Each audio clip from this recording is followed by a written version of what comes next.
Bonjour et bienvenue dans ce cours HTML5.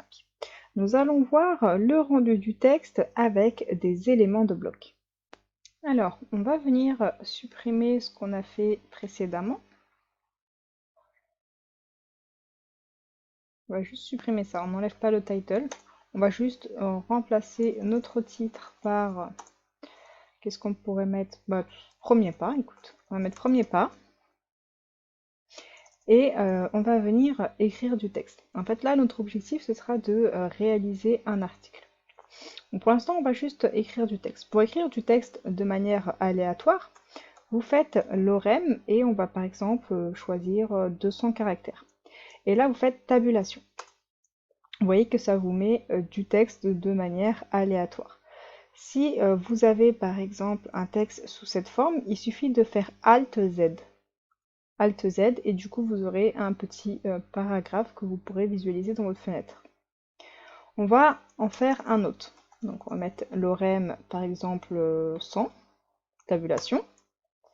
Et un dernier, on fera lorem 50. Donc de cette manière, on a 3 paragraphes. Maintenant, on va enregistrer les modifications et venir actualiser notre page dans notre navigateur. Donc vous voyez que j'ai mon texte qui s'affiche. Par contre, je n'ai pas mes espaces. Vous voyez que là, j'ai mis, même si je rajoute des espaces, et que je viens actualiser, eh bien mes espaces ne s'affichent pas dans mon navigateur. Pour cela, vous avez besoin d'utiliser donc la balise P qu'on a vue précédemment, la balise de paragraphe. Par exemple, si je viens mettre ma balise ici,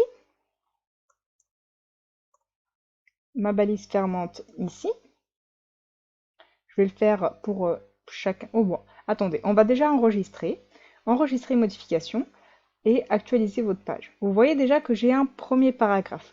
J'ai bien un saut de ligne. Maintenant, on va le faire pour chaque paragraphe. Venez mettre votre balise P ici. Et on va le faire pour le dernier paragraphe également. Donc notre balise.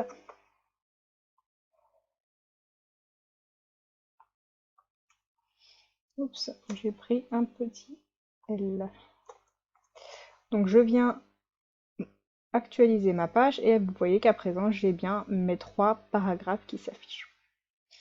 Notre title qu'on avait mis tout en haut est bien affiché dans notre onglet de notre navigateur, il est écrit premier pas. Et maintenant je vais ajouter un titre. Pour ajouter un titre, on a dit qu'il suffisait d'utiliser donc la balise H1 pour le titre le plus important. Donc nous avons la balise H1 et ça va jusqu'à la balise H6. Donc d'un titre plus important au moins important. Donc on va utiliser la balise H1. Et donc on va mettre un titre, par exemple,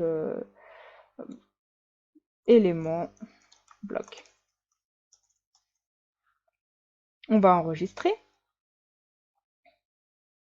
Et vous voyez donc que j'ai mon titre qui s'affiche bien en gros au-dessus de mes articles.